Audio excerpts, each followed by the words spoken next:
Super Mario Bros, le film, est-ce que c'était si bien que ça? Ouais. Ouais.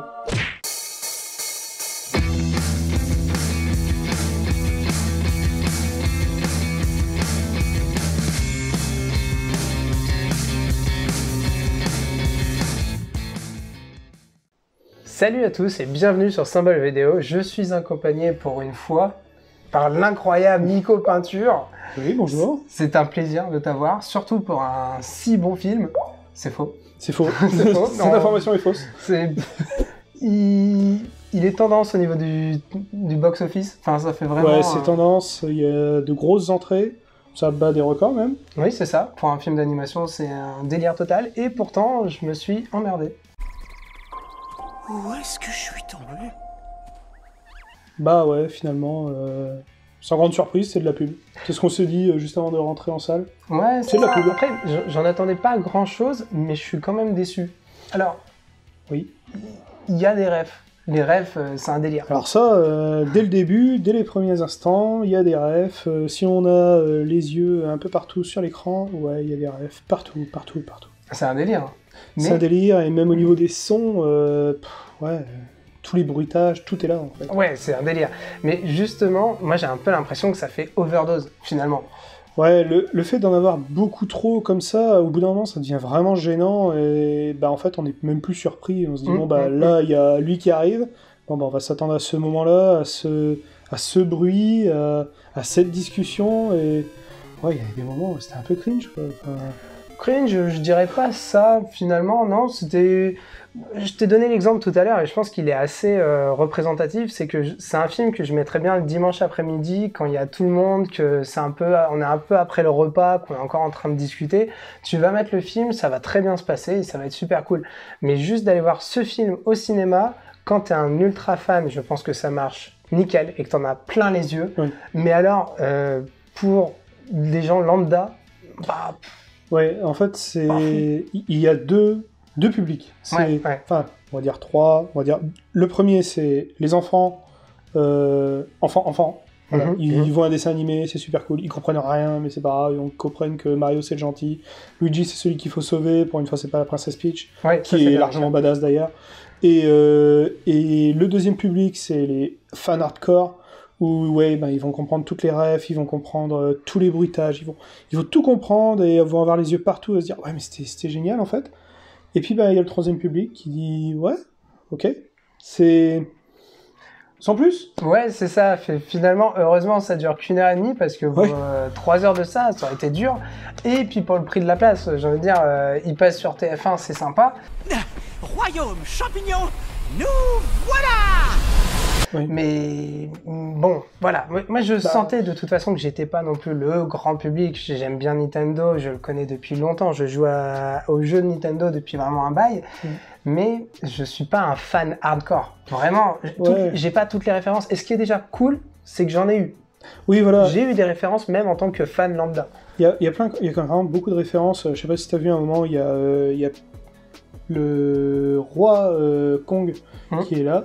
Et qui nous montre une map, et sur la map, en fin de compte, on se rend compte que c'est la map qu'il y a quand on joue à Super Mario sur Game Boy, avec les petites collines, avec les petits yeux, tout ça.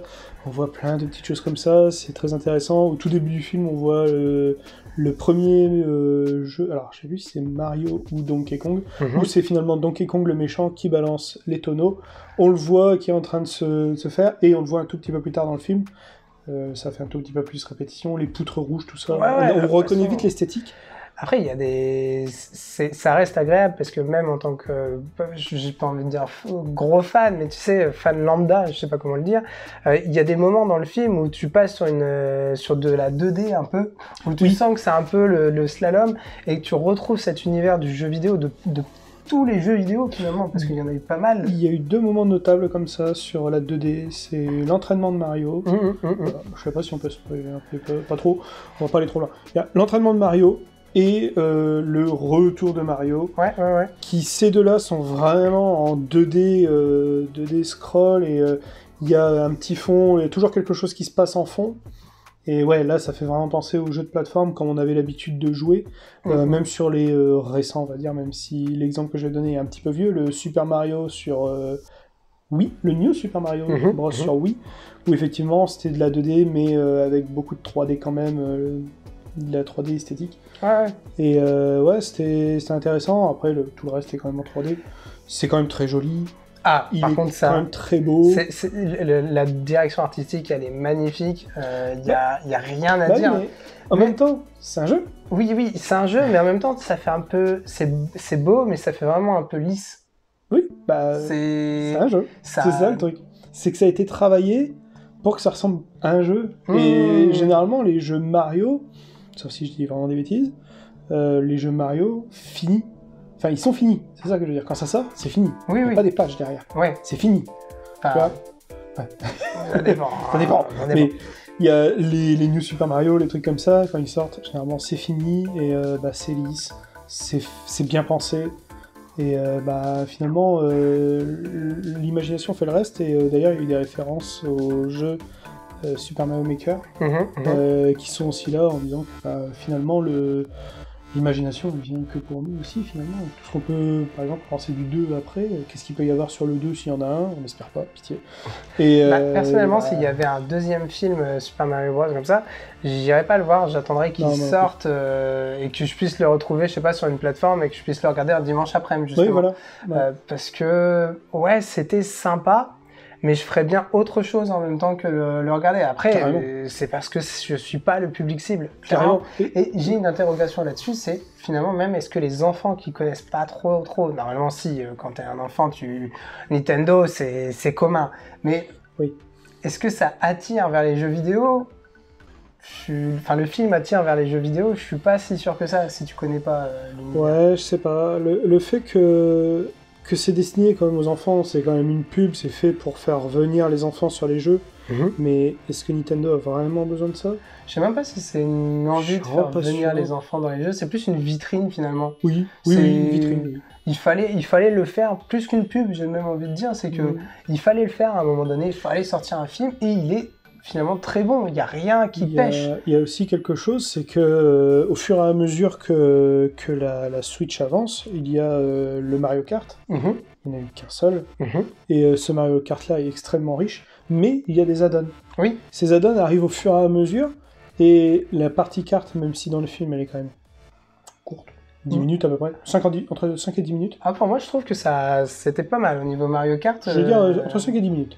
Le truc là, c'est fait pour dire, au fait, Mario Kart, ça existe encore. Hein. Regardez, en plus, on a vraiment la création du kart dans Mario Kart, en disant, il y a le choix du kart, il y a le choix des pneus, le choix du paravent, mais je sais plus comment ça s'appelle. Parachute. Du parachute, merci. Mais il me semble qu'on le voit dans la bande-annonce, de toute façon. Ça, oui, il y a beaucoup de choses qui ont été faites dans les bandes-annonces, et c'est encore un reproche que je fais à beaucoup de films, c'est arrêtez de sortir trop de bandes-annonces. Par pitié, mettez une ou deux bandes-annonces et en gardant pourquoi pas les mêmes scènes. Après ça c'est pas trop grave parce que moi excuse-moi, je te coupe tout de suite et après je te laisse reprendre. C'est que il y a des scènes où tu vois arriver le truc, tu dis ah ça c'est dans la bande-annonce. Mais je l'ai déjà vu. Bon c'est 2 minutes que tu perds, tu dis ouais c'est la discussion, d'accord. Ok, ça c'est un autre moment, il y a eu 3-4 bandes-annonces comme ça. Tu dis ça je l'ai déjà vu en fait. Oui. Alors, ça, à la limite, moi ça me dérange pas trop. Ce qui me dérange dans les bandes annonces, c'est quand tu as les meilleures vannes et que tu te dis c'est un bon film parce qu'il y a des bonnes vannes et en fait toutes les bonnes vannes sont condensées et après les autres vannes sont nulles. Donc là, bon, de toute façon, ce n'est pas un film. C'est pas un film à vannes. Enfin, c'est pas censé être non plus ultra comique, mais il y a une histoire, elle est là, elle est simple finalement. Ça a déjà été beaucoup dit. Ouais, je pense juste moi personnellement, je suis pas le public cible pour ça. Ça m'a pas conquis. J'ai passé un bon moment, mais j'ai passé un meilleur moment sur d'autres films plus récemment, quoi. Il y a un truc qui m'a effectivement fait rappeler mon enfance, c'est que j'avais l'impression de regarder un film de mon enfance. C'est il y a une problématique avec un gros méchant. On sait pas trop pourquoi il est méchant, mais il est méchant. Finalement, il veut un truc, il l'a. Il y a quelqu'un qui peut venir l'aider, un héros qui n'est absolument pas qualifié pour ça. Et finalement, en 2 temps 3 mouvements, il devient ce héros qui peut tout faire pour renverser la vapeur. Et le film se termine avec un figé sursaut qui est, par pitié, affreux. Et un autre truc aussi qui m'a beaucoup énervé, c'était les Mamma Mia au Ah oui, ralenti. bon. Il y en a, sans déconner, Ouais, il y en a 3-4. ouais, je dirais 5. Oui, oui. 5. Et c'est ça que je trouvais un peu cringe, tu vois.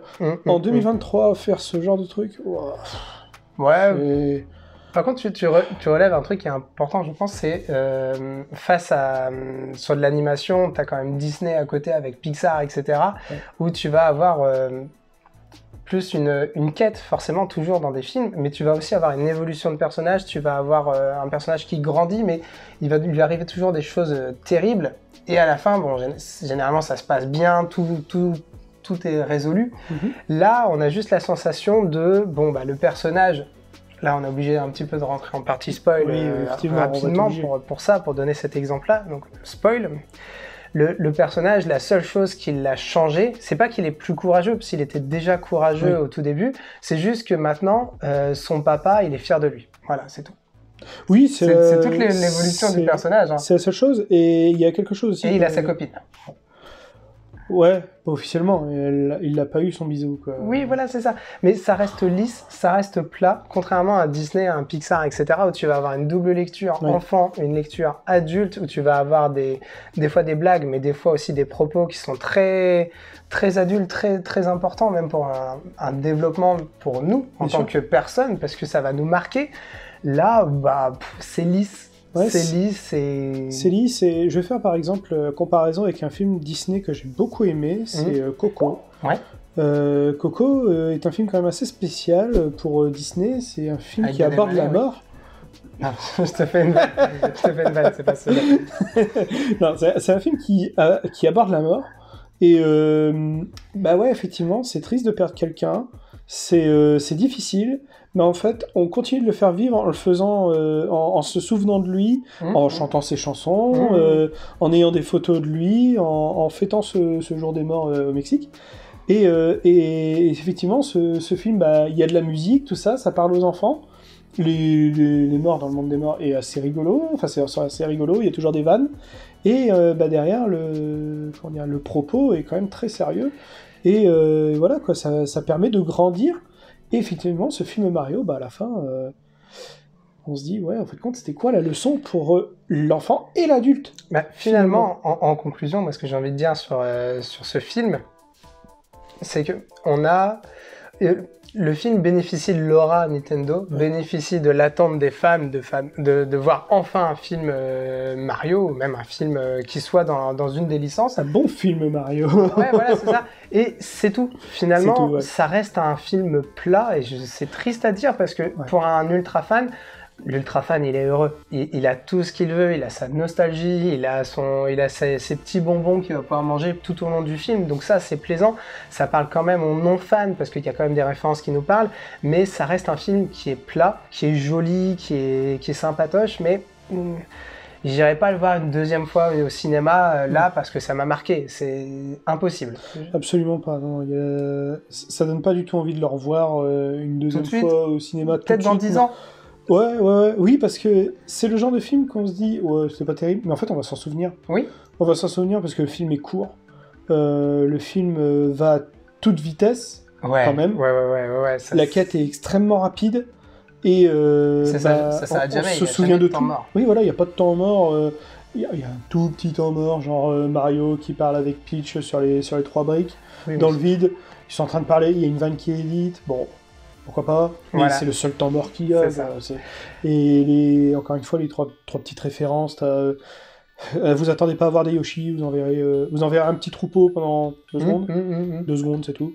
Moi, je m'attendais à un truc. Enfin, on va juste rebondir sur 2-3 petits trucs. C'est les petites références sur les jeux. Genre, à un moment, il mange le petit champignon bleu. Oui. Le petit champignon bleu, moi, quand je l'ai vu, je fais oh, mon Dieu, qu'est-ce qu'il va nous faire là?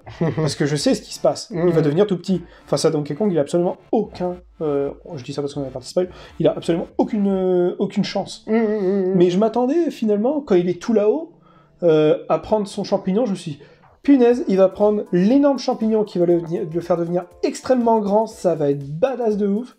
Et en fait, non, il descend en chat. Et bon, bah, les chats, comme l'histoire du raton laveur sur mais c'est des Nintendo, cases à cocher. C'est des cases à cocher, voilà. Il faut ça, oui, parce que le tanuki, c'est dans Mario, Super Mario Bros. Oui. Oh, je ne sais plus. Oui. Le chat, bah, c'est dans les nouveaux Mario. Bon, bah, tous ces petits trucs-là, on les coche, tu vois. Ça, c'est le kart, c'est dans Mario Kart. Les nouveaux parachutes, on le les truc, aussi. ce que je disais au tout début, c'est que ça fait un peu finalement overdose à la fin. C'est qu'on sent qu'ils ont pris tout leur jeu, ils ont pris tout ce qu'ils avaient fait avant et se sont dit, bon, bah, il faut qu'on prenne les éléments de chaque partie. Oui, et encore. Et encore. Après, il y a des easter eggs qui sont vraiment bien cachés. Ouais. Où t'as des gens là qui sont en train de travailler sur le film pour tous les trouver. Oui, bon, après, il y a des... C'est pas notre délire. Il y a des références. Non, c'est pas notre délire. Et surtout, il y a des petites références. Il faudra compter le nombre de fois on a mis référence dans nos phrases. Mais par exemple, la petite étoile bleue, si tu sais pas d'où elle vient, si tu connais pas bien l'univers Mario, tu fais, ouais, c'est qui elle? Parce que je l'ai jamais vue, en fait, dans les Mario. Bah ouais, mais c'est Mario Galaxy. Tu vois ça, tu fais, ouais, en fait, je sais pas qui c'est la petite étoile qui dit des choses sordides. Oui, mais c'est les bonbons du fan. C'est les bonbons du fan, voilà. C'est des... Ah, et là, c'est les bonbons. Mais c'est une vitrine. Et c'est des bonbons qu'on a donnés en bande-annonce. Voilà. Oui.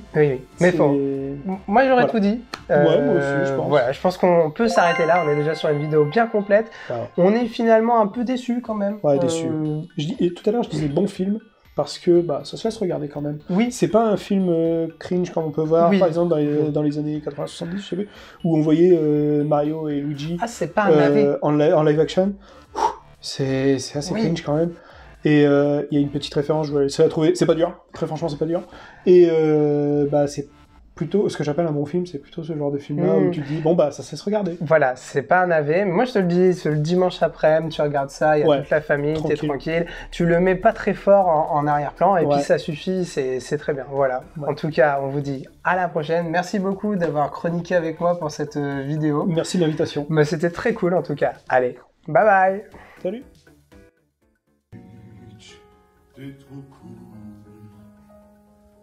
Et à notre mariage, y'aura foule. Peach, écoute-moi, deviens ma